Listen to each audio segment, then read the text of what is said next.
Saya sering nimpukin itu tuh gereja dekat rumah saya itu ada gereja. Gereja Berarti Ibu dulu waktu kecil bader ya? Preman. Cewek ya, nimpukin gereja. Jadi buka kartu nih. Orang ada takut, jangan tanya orang Bekasi mah. Saya rambutnya bondol. Oh. Dulu. Terus Ibu nimpukin dah tuh? Saya tuh dekat gereja GPDI dulu. Sering lewat tuh nimpukin gitu, rajin. Benci gitu, ada kebencian. Hidupnya itu betul-betul selalu ingin melakukan kejahatan gitu. Padahal dia sebenarnya nggak mau gitu. Cuma ada roh yang membawa kebencian ya. Betul. Abana lazi fi samawat liyatakodasi ismuka liyati malaku tuka litakum asimatuka kama fisama ikazali ka'alaat. Segitu aja, kalau nggak beli CD. Nyarinya susah, CD-nya nggak ada di toko-toko besi. Di Spotify ada nggak Bu? Kayak nggak ada. Paling nggak makna artinya apa Bu? Ya itu doa Bapak kami. Bapak kami di surga ini ya. Dikudusin. Tapi memang di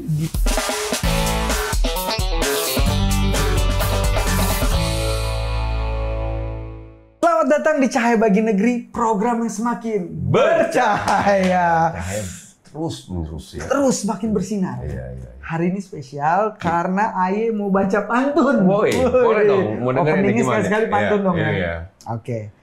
Kacang panjang di sayur ketupat, si pitung hidup dalam perjuangan. Hari ini kita akan berbincang Sama? dengan Ibu Eli Salat yang diberkati Tuhan.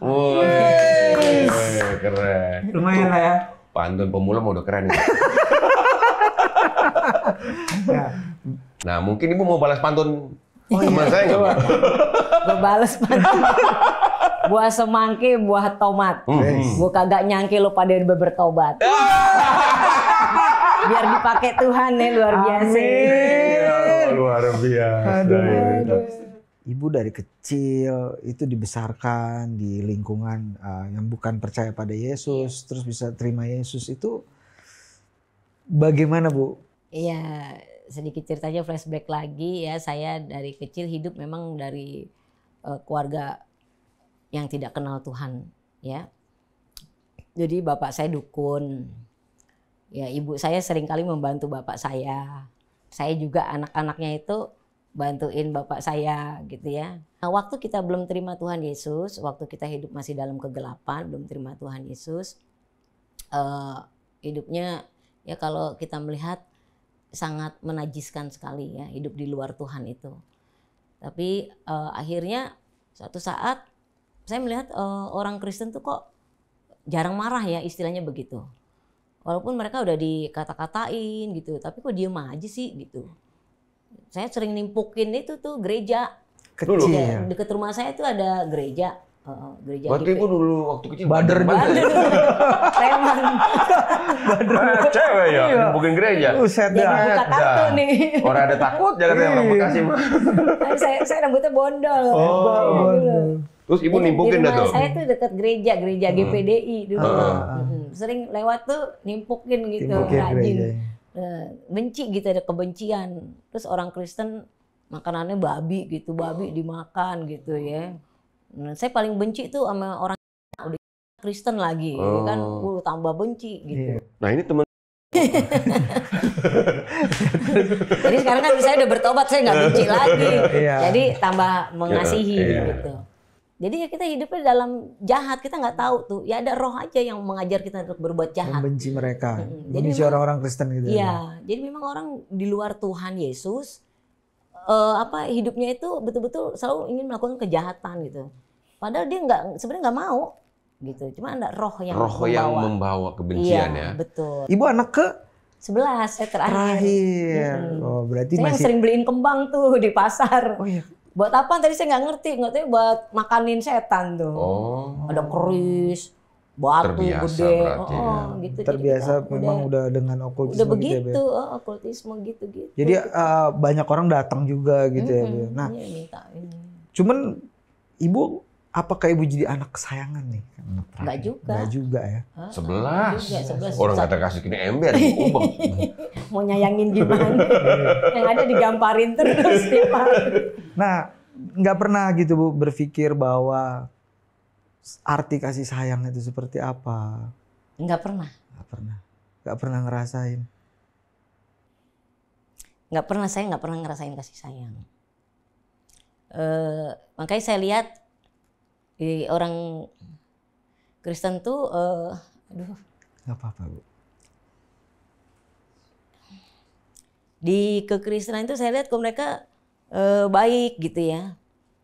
Kita nih tidak ada satu orang anak pun yang terlewatkan tiap hari dengan gamparan lah istilahnya. Terlebih-lebih itu mama saya kadang kalau mukul anak-anak itu, anak di sana ya jauh padahal dia lempar itu pakai asbak rokok itu yang dari beling. Beratnya kayak apa? Dan kalau kena udah benjol udah kayak apa gitu. Ya istilahnya kita ngalamin semua yang namanya hidup di luar Tuhan ya, dikuasai roh jahat. Jadi kita ngalamin semua sesuatu yang tidak baik gitu, gamparan, hinaan gitu. Sampai itu terjadi kita juga sampai di dewasa loh, kita sampai ngalamin begitu loh sampai dewasa. Nah makanya saya melihat itu kasih Tuhan tuh luar biasa gitu. Saya lihat orang Kristen kok baik gitu ya. Baiknya istilahnya kalau kita sapa juga dia ya senyum gitu. Terus saya lihat orang-orang ngejahatin kayak kita nih, suka nimpukin gereja, dia nggak pernah tuh ngukum saya besok nyegat saya gitu, nih dia nih yang nimpukin, nggak gitu. Saya lewat di depannya justru dari mana cantik gitu-gitu.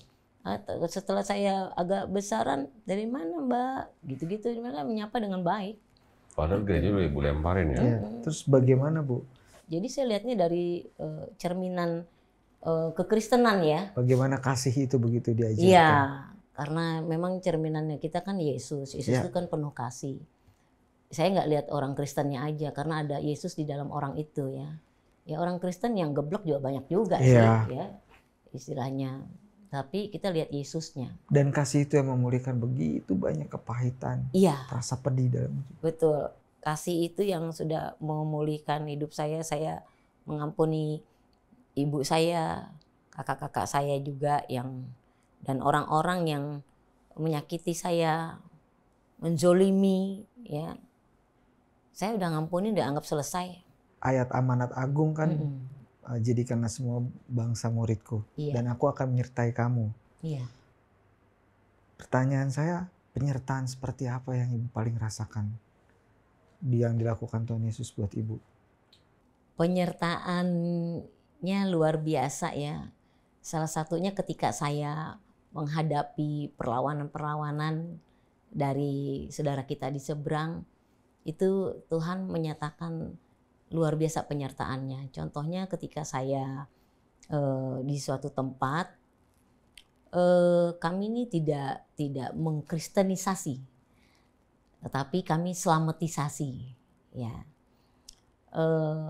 ada satu orang bertobat, terima Tuhan Yesus dari suku Jawa Barat.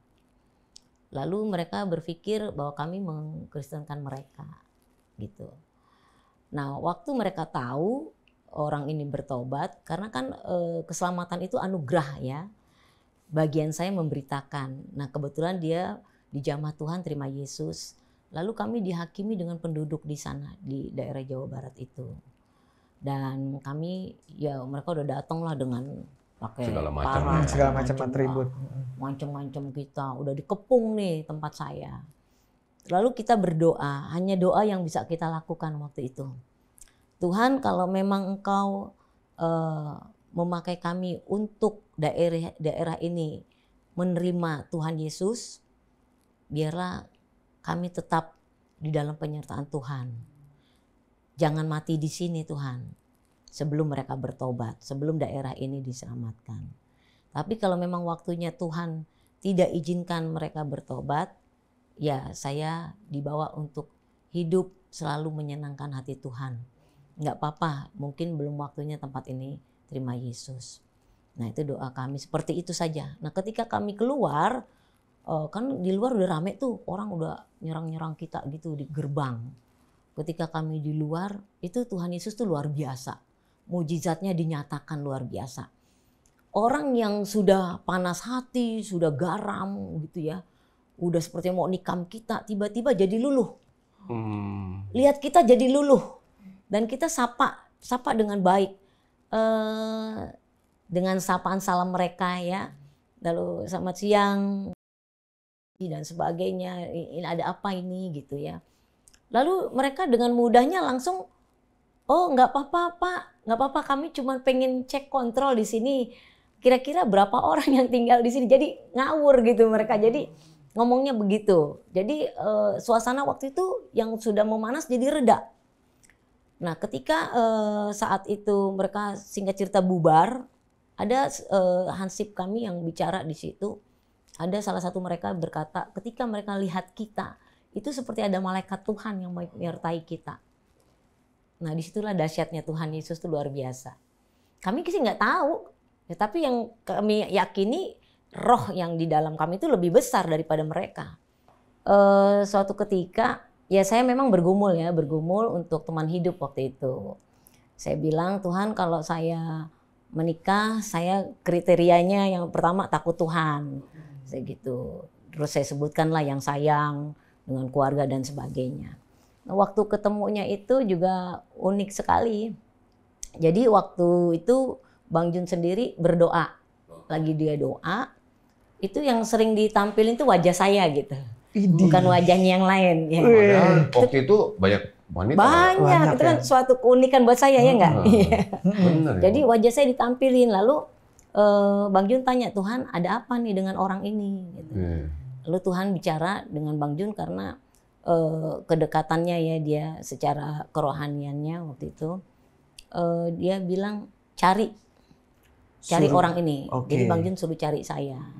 Dan sama sekali kami kan buta, nggak ngerti, dia juga nggak kenal saya. Gitu. Belum ada medsos lagi zaman itu kan, kalau ada sekarang bisa dicari. Melalui suatu penglihatan. Penglihatan ya.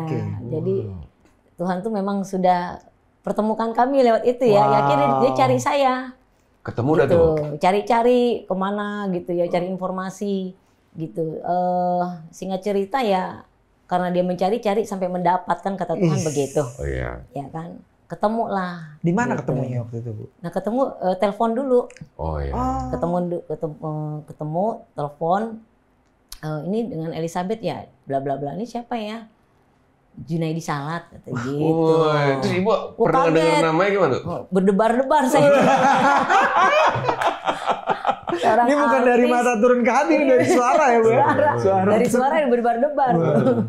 Saya bilang, iya ada apa Om? Wah, saya kan nggak tahu profilnya kayak apa waktu itu ya kan. Ya, kamu mau nggak rekaman sama saya? Tapi Ibu memang penyanyi waktu itu. Nyanyi dapur. Penyanyi dapur. Pas-pasan lah saya. Pas untuk didengar. Oh nanti kita bakalan dengerin juga suaranya dong. Kita dengerin suaranya, bagus. Suara lagu-lagunya. Akhirnya ya bolehlah saya gitu, saya okein aja. Ya lalu ya selanjutnya kan saya nggak ngerti mau rekamannya benar atau enggak, atau mungkin pancingan dari dia, saya juga nggak ngerti kan karena dia pengen kenal saya kan begitu. Tapi saya iakan saja. Nah satu waktu saya kan masih bekerja waktu itu, saya pergi keluar kantor, dia telepon lagi saya, hubungin saya. Jadi kapasitas teleponnya tuh udah berkali-kali. Saya lagi keluar kantor, singkat cerita dia tembak saya akhirnya. Kamu mau nggak jadi istri saya? Itu telepon atau ketemu, Bu? Telepon, masih telepon. Jam saya keluar kantor, beliau telepon lagi beberapa kali kepada saya. Singkat cerita udah ngomong semuanya, terakhir kamu mau nggak jadi istri saya? Ditembak gitu kok zaman sekarang dia ditembak sama saya. Saya kaget, saya waktu itu ya menolak, ya nggak habis pikir lah. Masa iya sih dia mau sama saya gitu, siapa saya kan begitu. Ya saya belum kasih jawaban. Lalu saya tutup, nanti saja deh saya kasih kambang gitu sama dia gitu, nggak kepastian. Berapa kali lagi telepon lagi, kamu mau nggak jadi istri saya begitu. Terus dia cemes saya dengan firman Tuhan. Kalau ya katakan ya, kalau tidak katakan tidak. Matilah saya dibilang seperti itu ya. Ya saya jawab, ya deh mau deh saya gitu. Tapi saya nggak habis pikir, maksudnya urusan belakangan lah. Yang penting mau dulu. Mau dulu dah ya. Posisinya Pak Junedi waktu itu udah terkenal banget dong. Udah terkenal. Udah banyak duit ya. Duit banyak banget. Kalau dibilang ya udah nggak terhitung lah ya. Iya. Berak makan di Jakarta, berak di Hong Kong. Gitu. Duit di jok-jok mobil udah berhamburan. Makanya duit di mana-mana tuh, Bu. Nah, itu. Makanya cewek mana yang nggak mau deket sama dia? Ya kayak ketiban bulan, saya istilahnya begitu ya. Padahal bulan cuma ngelihat doang, nggak pernah ketibanan. Nah, sekarang ketibanan gitu istilahnya. Ya, saya bingung gitu. Apa iya, apa bener gitu. Tapi saya kan udah ngomong ya. Menikah beda agama. Beda agama. Itu orang tua waktu itu gimana dari ibu? Ya, yang penting agama kan baik gitu ya, silakan aja gitu. Jadi nggak terlalu membatasi, terserah aja. Mereka kan yang menjalankan gitu. Ya prinsipnya mereka tuh agama itu baik. Pak Junaidi waktu itu masih Kristen KTP lah bisa dibilang. Iya. Nah itu bagaimana Bu tetap bertahan dengan, karena kan kalau Kristen KTP ini kecenderungannya kadang ya namanya juga belum tahu kebenaran firman Tuhan, belum bisa menjadi dalam tanda kutip kepala keluarga yang bagaimana yang benar surut, yang benar, iyalah kayak gitu. Nah itu ibu gimana melalui masa-masa seperti itu? Yang pertama saya nggak henti berdoa, doa puasa itu saya lakukan, dan saya betul-betul punya keinginan supaya Tuhan menjamah suami saya gitu, supaya dia betul-betul pertobatannya, dan itu tidak henti-hentinya. Dan saya selalu kalau saya ke gereja, saya lihat orang-orang kok berpasang-pasangan gitu ya, ada suami istri gitu. Nah saya kalau ada kursi di sebelah saya kosong tuh saya selalu doain juga. Saya rindu nih Tuhan suatu waktu ada suami saya di sini. Gitu. Saya selalu begitu. Ya itulah ya jawaban doa. Iya betul. Yang saya rindukan. Kan pasti kan Pak Junaidi ini kan almarhum artis banyak duit. Ya waktunya kan lebih cari duit dong. Iya. Ibaratnya iklan. Tadi kan ibu makanya di mana? Maaf, beraknya di sana. Ya, duit saking banyak. Iya, duit saking banyak. Berarti artinya Tuhan itu bagi dia sekian lah Bu ya. Dulu kan. Iya. Nah, berapa tahun ibu berdoa? Berdoanya cukup lama ya. Itu ada lah 6-7 tahunan lah. Nggak jemu-jemu saya berdoa. Boleh tahu nggak doa ibu seperti apa? Ya simple aja sih doa saya. Tuhan, saya ingin Engkau melawat suami saya. Suatu waktu saya rindu dong Tuhan, pengen sama-sama. Selama ini kan kita masing-masing gitu. Dan saya ingin sekali Tuhan, supaya saya punya imam keluarga yang baik, yang betul-betul datang dari Tuhan lahir baru. Itu aja saya. Lalu saya puasa. Gitu. Ya. Pegang janji Tuhan, tidak ada yang mustahil bagi Tuhan dapat mengubah seseorang. Kita kan nggak bisa merubah orang itu, hanya Tuhan yang bisa merubah. Walaupun saya mengalami gejolak tadi ya, sepertinya aduh gue kayaknya udah deh gue tinggalin aja, pengen begitu ya, tapi nggak bisa. Memang Tuhan udah taruhkan di hati saya, diperhadapkan seperti itu, ya harus saya jalanin. Suatu saat momen yang sudah saya nggak ingat-ingat lagi, tiba-tiba Tuhan nyatakan itu tadi, dia akhirnya bisa terima Tuhan Yesus, bertobat. Nah itu momennya jadi, gimana Bu? Betul-betul kita nih diuji kesabaran kita, kesetiaan kita. Setia nggak kita? Masih tetap nggak kita berharap kepada Tuhan? Itu aja. Ternyata ketika kita setia dan tetap berharap kepada Tuhan, janji Tuhan digenapin. Nah kita kan seringkali janji Tuhan belum tergenapin, kita udah tinggalin Tuhan, udah klaim ya Tuhan. Kecewa, ya betul. Mengatakan sesuatu hal yang terbaik. Nah, akhirnya bagaimana Bu? Momen di mana Pak Junaidi Salat ini almarhum bisa mengenal Yesus? Momennya itu suatu waktu dia pergi rekaman, ke studio rekaman, ya. Dia itu dengar suara audible. Carilah kebenaran maka kamu akan diselamatkan. Gitu. Nah itu sangat menancap sekali di hatinya dia. Kok cari kebenaran? Emang selama ini gue nggak bener, gitu loh. ya sebetulnya dia ya benar sudah melakukan hal-hal yang kerohanian ya taat gitulah ya. Tetapi kebenaran itu bukan standarnya Tuhan gitu. Masih dia cari standar manusia gitu. Tapi ketika dia mendengar suara Tuhan, carilah kebenaran, maka kamu akan diselamatkan. Dia tangkap itu suara dan betul-betul menjadi rema di hatinya. Nah, di jamah Tuhan lah nangis ya. Nangis orang ciri-ciri orang di jamah Roh Kudus nangis ciri-cirinya. Nah, di situ dia nangis, minta ampun sama Tuhan, dia baru bertobat sungguh-sungguh di situ. Terima Yesus. Senang Ibu ya. Senang banget. 6 tahun Pas ya. pulang, merinding bener nih saya nih. Pas pulang, ya sukacita ya beda ya, gitu. Beda sukacita. Ya kita heran gitu, ada apa lu gitu. Kok berbeda nggak kayak seperti biasanya gitu. Jadi dia cerita, gue tadi ketemu Yesus gitu. Ketemu Yesus di mana gitu. Di mobil, dia bilang begitu. Waktu gue mau rekaman, gue ketemu Yesus. Dia ngomong seperti ini gitu. Terus ya saya cuman ya puji Tuhan ya. Puji Tuhan, Tuhan yang benar itu menyatakan langsung kepada beliau. Bang Jun. Wow. Gitu. Jadi bukan dari omongan orang-orang. Jadi dia langsung. Nah di situ dia ambil komitmen, keputusan, akhirnya 100% terima Yesus. Tuhan itu kan sudah menjamah Bapak ya, Iya. almarhum Iya. Bang Jun. Iya. Bagaimana akhirnya benar-benar sama-sama melayani suami istri nih? Akhirnya kan Bu? Iya. Kita mau tahu dong Bu.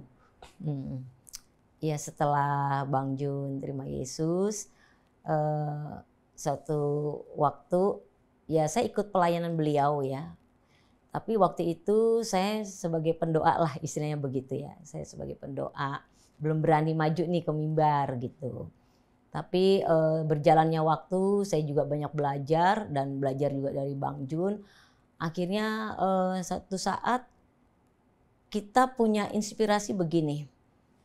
Mama, lu kan bahasa Betawinya ini kental banget nih gitu. Gimana kita bikin album rohani Betawi yuk gitu. Ya boleh aja sih saya bilang. Tapi gimana? Ya tenang aja, santailah. Nah kita dari background sama-sama melayani, berjalannya waktu, Bang Jun juga pelayanan mimbar, saya juga pelayanan mimbar. Cuman mungkin waktu itu saya pelayanan mimbarnya lebih banyak di kaum wanita gitu. Jadi saya dengan Bang Jun karena kami latar belakang dari sana, jadi kami terbeban untuk menyampaikan berita keselamatan itu kepada semua orang, kepada segala suku bangsa. Kan Ibu kan tadi bilang ada melayani ya teman-teman kita dari Betawi ya. Iya. Nah gimana tuh Bu kalau doa Bapak kami dengan pakai bahasa Betawi gitu? Pengen ngerasain juga tuh Bu.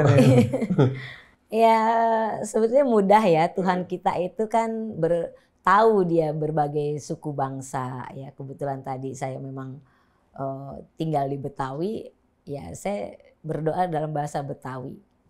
Kayak contohnya doa Bapak kami ya, saya suka doa, babe gue yang di sorge dikudusin di namelu, datang dah kerajaan lo, kata Tuhan, sini lo gue urapin ceplok selesai. Kan nggak bertele-tele kan? Kan Tuhan bilang doa jangan bertele-tele gitu. Jadi kepentingan kita ini apa kebutuhannya gitu. Nah kan kalau Betawi ini kan kalau dari segi bahasa ceplos-ceplos tapi Iya. menarik dan ada lucu. Nah kalau Ibu khotbah tuh gimana dengan bahasa Betawi maksudnya? Pantun lucu. ya, pantun. Ya. Kadang-kadang bagaimana Bu? Ya memang saya kalau dalam berkhotbah juga ya saya bahasa Betawi tuh udah nempel gitu ya. Jadi otomatis dan ya positif jemaat senang gitu, sukacita gitu dan bahasanya bisa dimengerti gitu. Kalau bahasa Timur Tengah Bu, doa Bapak kami di surga. Ya, itu ada tuh. Ada juga, coba. Nah ini saya bikin lagu ya supaya kita nih nggak lupa, gampang menghafalnya gitu. Nah itu saya dengan Bang Jun menciptakannya lagu ini. Lagunya seperti ini, doa Bapa kami. Abana lazi fi samawat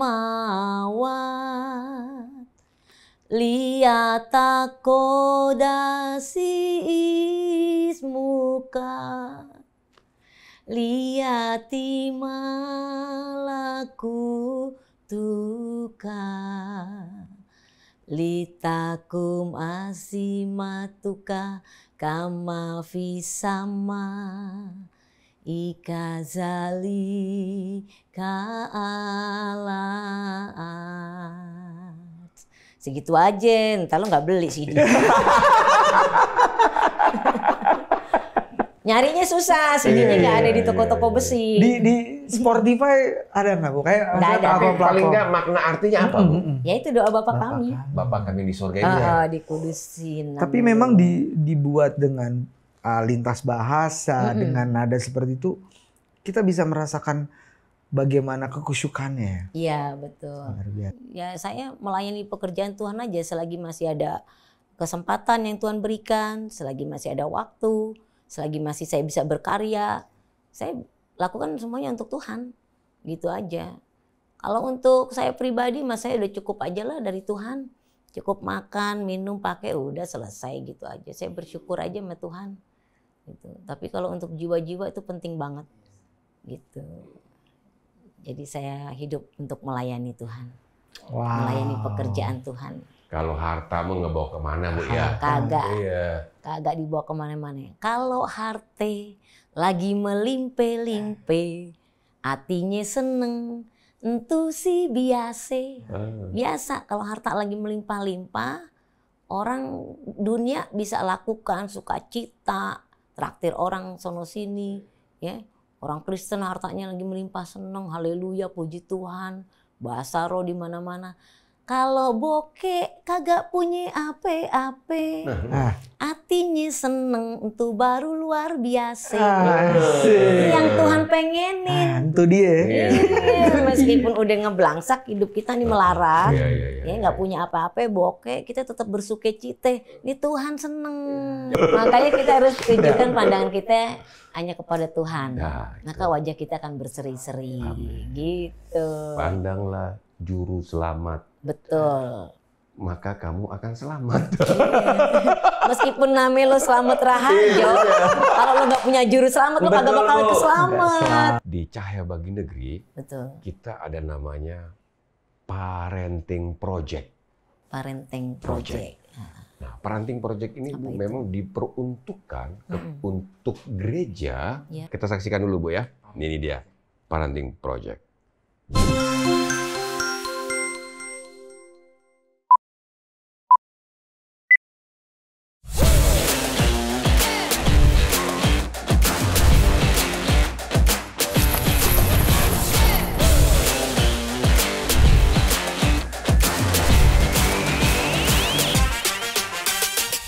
Gereja dan orang-orang percaya harus mempunyai cara untuk mendidik anak-anak di jalan Tuhan. Selamat datang di The Parenting Project.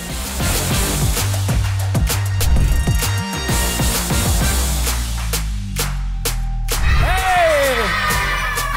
Let's go! Mana ada tempat barbeque samping sini? Tunggu mama ya.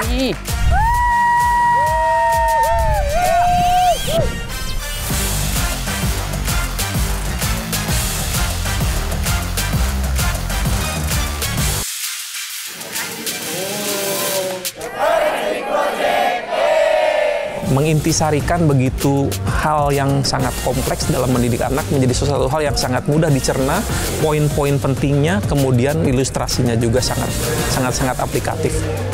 Yang dulunya suka main fisik, anaknya salah ngomong dipukul. Sekarang nggak ada, sekarang berubah.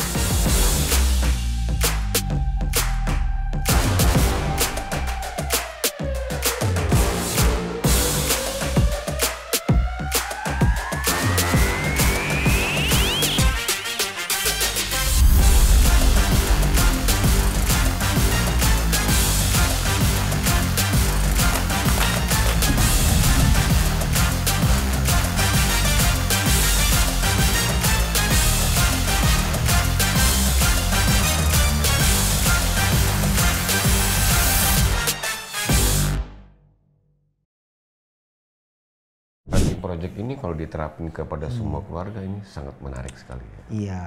kan kalau kita lihat bagaimana menjadi orang tua itu kan harus terus belajar. Jadi ini adalah salah satu tools untuk kita belajar menjadi orang tua lebih baik. Gitu kurang lebih. Nah, Bu Eli, ini kita dari layanan Cahaya Negeri, ada yang sudah masuk nih, minta didoakan. Minta didoakan. Oh, boleh, ya, silakan. Nanti Ibu yang doakan ya. Ya, baik. Kita yang pertama nih Bu, Bapak Frankie dari Kupang. Ini dia masalah keuangan, dia minta agar didoakan dipulihkan ekonomi keluarganya. Dan yang kedua juga ada namanya Bapak Batara, Bu. Sama, Bapak Batara juga ada problem dengan ekonomi. Kita tetap dukung doa. Kita percaya bahwa ekonominya distabil. Memang lagi ribet ekonomi. Emang lagi ribet. Memang Bapak Batara. kita semua mengalami ya. Tapi ya indahnya kita di dalam Tuhan. Amin. Ya kita bisa saling mendoakan. Tuhan akan memberi hikmat ya, Bu. Wow. Begitu.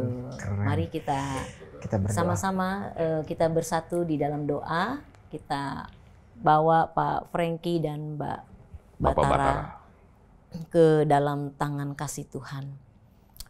Bapa di surga, di dalam nama Tuhan Yesus Kristus, Bapa yang rahmani, yang begitu luar biasa kasih-Mu sudah Engkau nyatakan di dalam kehidupan kami.